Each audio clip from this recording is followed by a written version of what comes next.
Konnichiwa. Wow. Sengbone ninyilanga. Konnichiwa. Nyazibongela bedinganga. Konnichiwa. Wow. Sengbone ninyilanga.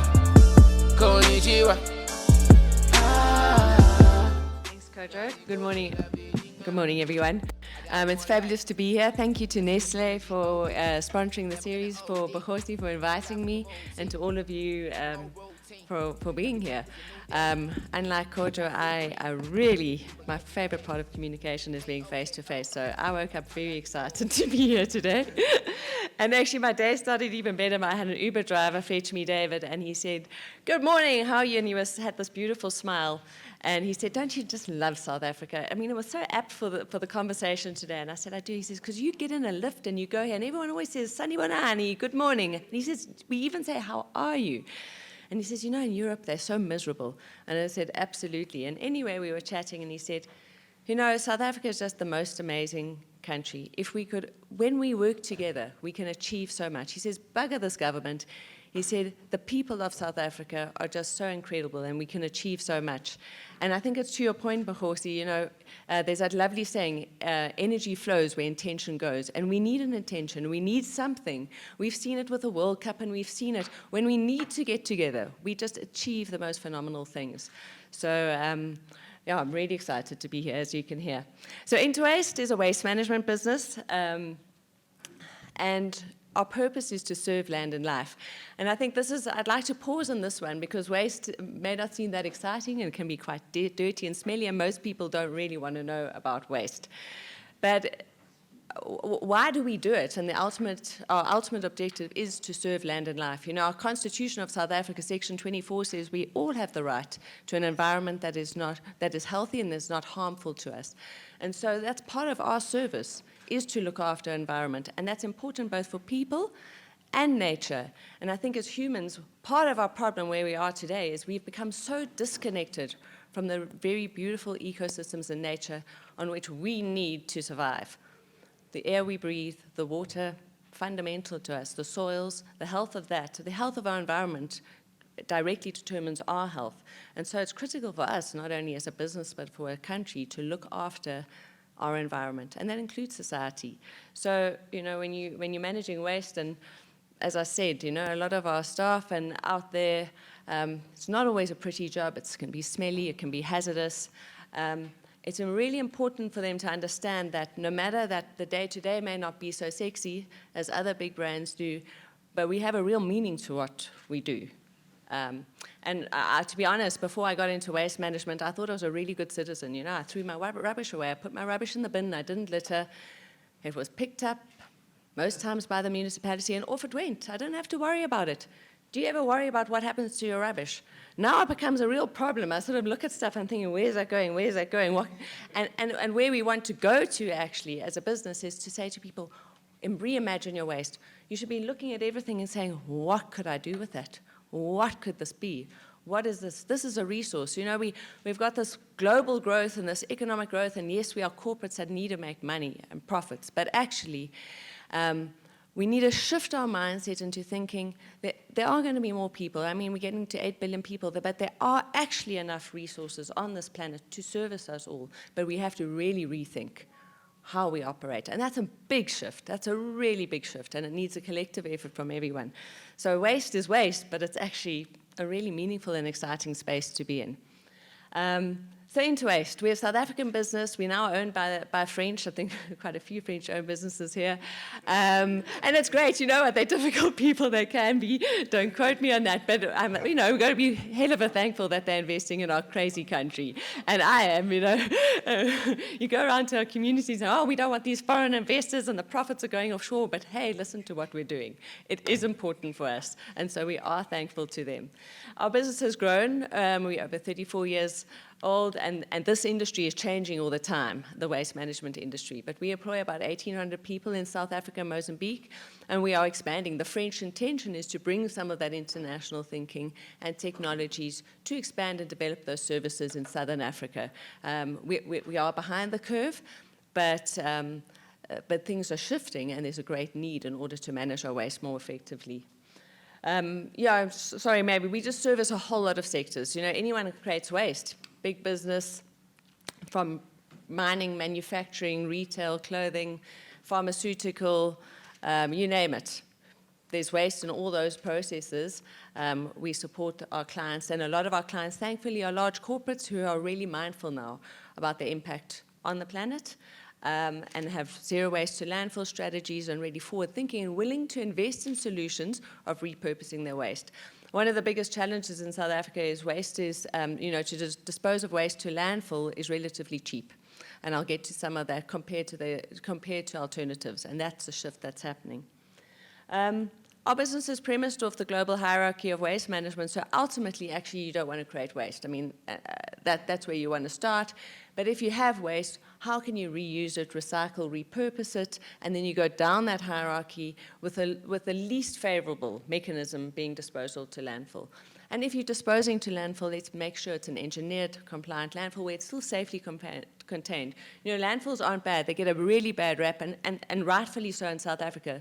Waste legislation is fairly new, and therefore we've got dump sites around, illegal dump sites around the country, and have illegal dumping, and waste is not managed effectively. But the new legislation is fairly robust, and the waste is really safely managed and disposed of. And we're in this global shift to the circular economy, and we really want to create an environment which prevents waste. That's ultimately where you start. So we've had this traditional business model of take, make, waste, or take, make, use waste, consumer mindset. And where the world is shifting now is into the circular economy, where you want to design out waste from the start. And if you do have waste, how can you reuse it?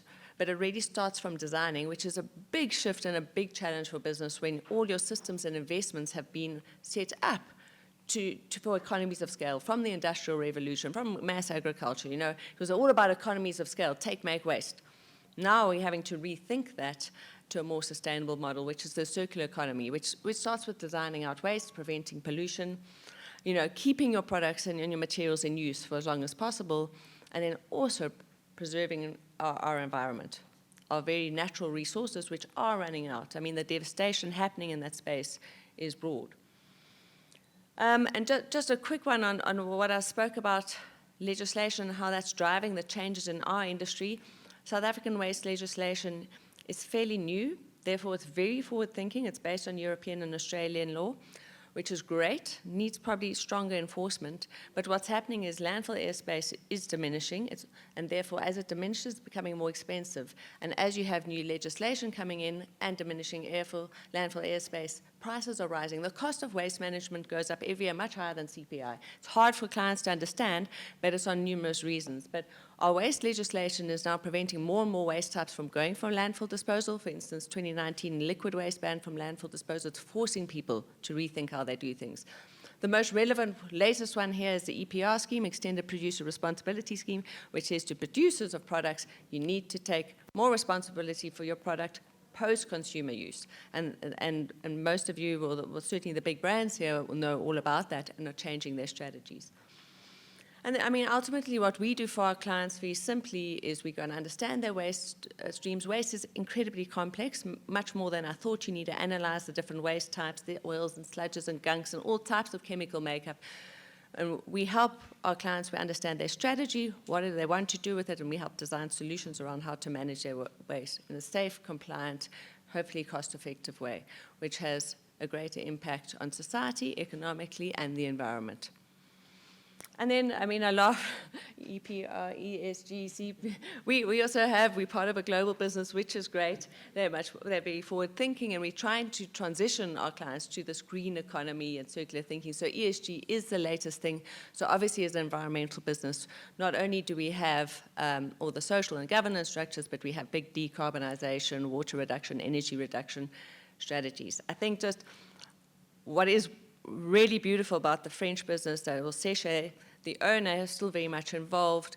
One of his first employees was an ecologist, because the preservation of biodiversity sits at the heart of our business. So we have a team of ecologists, and around all the countries in which they operate, we have champions and biodiversity champions to encourage people and staff to get involved in environmental preservation. So that is key to us.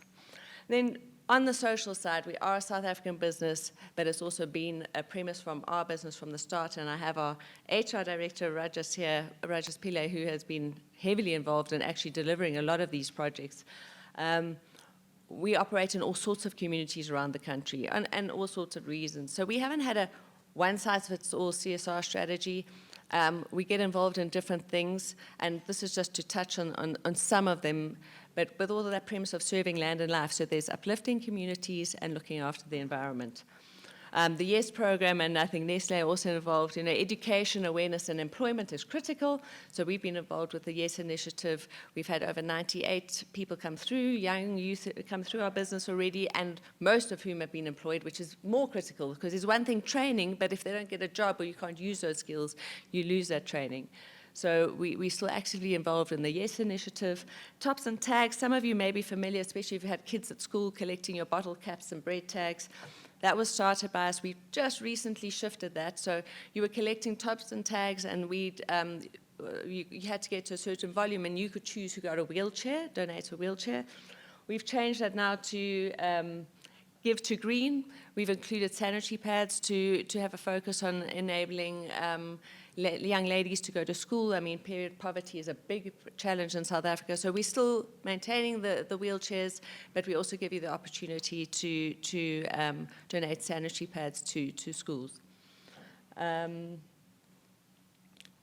I'm not going to speak about this, but I think this is what the purpose of today is about: partnership and creating these platforms for collaboration, because together, 1 + 1 + 1 = 4. And this is a key example of this. And Leanne, I'm sure you're gonna touch on this project that we've worked on with Danone. And then Close to Good is another one. Some of you may be familiar with them. And Jessie and Tammy run Close to Good, are just phenomenal people.